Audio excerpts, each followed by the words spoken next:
राष्ट्रीय आय एवं योग्यता आधारित छात्रवृत्ति परीक्षा कक्षा 8 खंड 1 अंकगणित इकाई 5 क्षेत्रमिति मेंसुरेशन का पहला क्वेश्चन। समान आधार वाले दो लंबवृत्तीय शंकुओं के आयतनों में अनुपात 8:27 है। इनकी ऊंचाइयों में अनुपात होगा।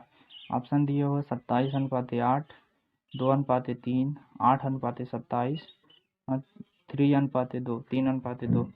अब हम देखेंगे ऐसे दो शंकु जिनका आधार समान है तो उनका क्या फार्मूला होगा। फार्मूला होगा 1/3 पाई आर स्क्वायर एच। दूसरे शंकु का लिखेंगे 1/3 पाई आर स्क्वायर एच। अब लिख देंगे आधार समान है तो त्रिज्या भी समान होगी। ऊंचाई समान नहीं दिया है तो ऊंचाई को h1 मान लेंगे और इसके h2। दोनों का अनुपात दिया हुआ है, अनुपात मतलब बटा। अब दोनों का अनुपात में लिखेंगे, लिख लेते हैं बटे 1/3 पाई आर स्क्वायर h2। इनका अनुपात दिया हुआ है 8:27। ठीक। अब हम देखेंगे 1/3 से 1/3 कट गया, पाई से पाई कट गया, आर स्क्वायर से आर स्क्वायर भी कट गया। h1/h2 अनुपात 8:27। h1/h2 is equal to 8:27। यही हमारा आंसर हो गया। अब देखते हैं दूसरा क्वेश्चन दिया हुआ है। एक घन का आयतन 125 सेंटीमीटर क्यूब है, उसका संपूर्ण पृष्ठ ज्ञात करें। सबसे पहले हम निकालेंगे घन का आयतन का फार्मूला क्या होता है। घन का आयतन बराबर ए क्यूब होता है। अब हमें दिया हुआ है घन का आयतन कितना है। घन का आयतन 125 सेंटीमीटर क्यूब है बराबर ए क्यूब। अब हम इसको पलट देते हैं, इसको पलट देंगे, कोई बदलाव नहीं होगा, कोई चेंज नहीं होगा। इसको बदल दिए, ये हमारा हो गया। अब ये इधर क्यूब है, बराबर की इधर आएगा, अंडर रूट क्यूब बनाएगा। ए बराबर अंडर रूट 125 125 का घनमूल निकालेंगे। अब इसका घनमूल कैसे निकालेंगे। ए बराबर अंडर रूट में इसका गुणनखंड कर देंगे, 5 × 5 × 5। अब यहाँ 3 है तो 3 का जोड़ा बनेगा, 3 का जोड़ा बनेगा तो यहाँ से 1 निकल आएगा, 1 5 निकल आएगा। ए बराबर 5 हमारा भुजा है। ए क्या है, हमारी भुजा है। ए इज इक्वल टू भुजा घन की, पुस्तक में लिख देंगे घन की भुजा। ठीक है। उसके बाद अब क्या निकालना है, संपूर्ण पृष्ठ। घन का संपूर्ण पृष्ठ का फार्मूला क्या होता है। घन का संपूर्ण पृष्ठ बराबर 6a²। अब यहाँ हम रख देंगे ए का मान क्या है 6 × ए का मान 5 है, 5 का स्क्वायर, 5 का वर्ग क्या होगा 25, 5 का वर्ग 25, 25 सबका 150। यही हमारा क्या हो जाएगा आंसर। घन का संपूर्ण पृष्ठ बराबर 150 सेंटीमीटर स्क्वायर। ठीक। इसमें ऑप्शन नंबर सी 3 पर टिक कर देंगे। यही हमारा आंसर हो गया।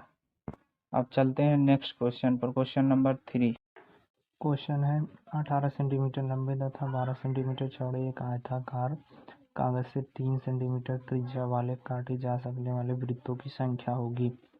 अब देखेंगे इसको हल करने के लिए सबसे पहले क्या करेंगे, इसको प्रैक्टिकली समझ लेते हैं। एक आयताकार कागज ले लेते हैं, ठीक है। इसमें वृत्त बैठा कर देख ले रहे हैं, इसी तरह बैठेगा। अब वृत्त जो बैठेगा वो अपने त्रिज्या, डबल त्रिज्या मतलब व्यास के बराबर ही बैठेगा। ऊपर नीचे देखेंगे मिला के तो वो अपने व्यास के बराबर ही बैठेगी। ये भी अपने व्यास के बराबर ही बैठेगा, ये भी अपने व्यास के बराबर ही बैठेगा। ऐसे यहाँ भी, ऐसे यहाँ भी, ऐसे यहाँ भी, यहाँ भी। अब देखेंगे ये जगह जो बच रही है ये एक्स्ट्रा खाली, इसको छोड़ना पड़ेगा। ये जगह बच रही है, इसको ये जगह बच रही है, इसलिए सबसे पहले कागज का क्षेत्रफल निकालेंगे। कागज का क्षेत्रफल बराबर लंबाई गुणे चौड़ाई।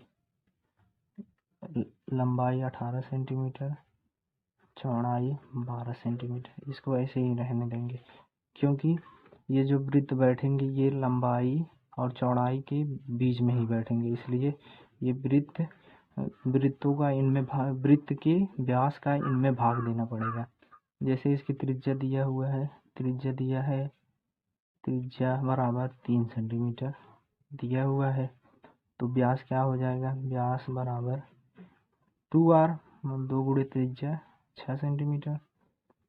अभी 6 सेंटीमीटर से ना इन दोनों में सेपरेटली भाग करा देंगे। क्या करा देंगे, भाग, क्योंकि ये जो बैठेगा, ये जो वृत्त बैठेंगे ये लंबाई और चौड़ाई के बीच में ही बैठेंगे। 6 तिरिक 18, 6 दूनी 12, 3 दूनी 6, 6 वृत्त बैठेंगे। कितने बैठेंगे। अब देखते हैं चौथा क्वेश्चन। एक तार वृत्ताकार रूप में है जिसकी त्रिज्या 28 सेंटीमीटर है। यदि इसी तार को मोड़कर एक वर्ग बनाया जाए तो वर्ग का क्षेत्रफल क्या होगा। सबसे पहले हम देखेंगे वृत्त का त्रिज्या दिया हुआ है। अब हम एक वृत्त बना लेंगे, छोटा सा वृत्त बना लेंगे। केंद्र से परिधि के बीच की दूरी को क्या कहते हैं, त्रिज्या। त्रिज्या कितना दिया हुआ है, 28 सेंटीमीटर। अब ये बताइए जब इससे वर्ग बनाया जाएगा तो इसी तार से बाहरी वाले हिस्से से वर्ग बनाया जाएगा, यही तार है तो वर्ग ऐसे बनेगा। ये वृत्त की क्या कहलाएगी, वृत्त की परिधि। वृत्त की परिधि का फार्मूला क्या होता है, लिखेंगे वृत्त की परिधि बराबर 2πr। अब हमारे पास त्रिज्या दिया हुआ है, त्रिज्या हमारे पास 28 सेंटीमीटर है। 2 गुणे पाई का मान क्या होता है, 22/7 गुणे त्रिज्या क्या है, 28 सेंटीमीटर। अब इसको हल करेंगे, 7 के साथ 7 चौक 28। अब इसको गुणा कर देंगे, 4 दूनी 8, 22 अट्ठे 176, 22 अट्ठे 176। वृत्त की परिधि क्या आ जाएगी, परिधि बराबर 176 सेंटीमीटर। जब इसकी परिधि आ गई, ये पूरी लंबाई क्या आ गई, 176 सेंटीमीटर। अब इसी से जो है वर्ग बनाया जाएगा। क्या बनाया जाएगा, वर्ग। जब वर्ग को बनाएंगे हम, ये भी वर्ग का परिमाप हो जाएगा। वर्ग का परिमाप, वो वर्ग का परिमाप हो गया तो वर्ग का परिमाप का फार्मूला क्या होता है, 4 गुणे भुजा। अब ये परिधि से ही वर्ग बना हुआ है तो हमारे पास परिमाप है। परिमाप क्या है, 176 सेंटीमीटर। इसको रख देंगे, 176 सेंटीमीटर रख दिए और 4 गुणे भुजा। अब इसको भी हल कर लेंगे। भुजा को इधर ही रहने देंगे, 4 इधर गुणा कर रहा है वो उधर जाके भाग करेंगे। 176/4 बराबर भुजा, 4 चौक 16, 4 चौक 16। भुजा बराबर कितना आ गया, भुजा बराबर 44 सेंटीमीटर। वर्ग की भुजा, एक भुजा हमें मालूम होगी कितना है, 44 सेंटीमीटर। तो इसके क्षेत्रफल का फार्मूला हमें मालूम है, वर्ग का क्षेत्रफल का फार्मूला क्या है, भुजा स्क्वायर। आपको इसको हल करने से पहले सबसे पहले सारे फार्मूले रटने होंगे। घन, घनाभ, वृत्त, वर्ग, आयत, इन सब का फार्मूला, क्षेत्रफल, परिमाप और लंबाई को कैसे निकालेंगे ये सब जानना होगा, ठीक है। अब वर्ग का क्षेत्रफल फार्मूला क्या होता है, भुजा गुणे भुजा या भुजा स्क्वायर, इसी को बोलते हैं भुजा गुणे भुजा या भुजा स्क्वायर। अब रख देंगे 44, 44 गुणे 44। अब इसको हल कर देंगे। अब देखेंगे 44 गुणे 44, 44 का वर्ग कितना होगा, 1936। यही हमारा आ गया वर्ग का क्षेत्रफल बराबर 1936। ऑप्शन नंबर 1 हमारा सही हो जाएगा। अब चलते हैं नेक्स्ट क्वेश्चन पर, क्वेश्चन नंबर 5 देखते हैं। क्वेश्चन नंबर 5, समचतुर्भुज ABCD के विकर्ण O बिंदु पर काटते हैं। यदि AB बराबर 10 सेंटीमीटर, विकर्ण BD बराबर 16 सेंटीमीटर, तो विकर्ण AC की लंबाई याद कीजिए। सबसे पहले हम समचतुर्भुज बनाएंगे। समचतुर्भुज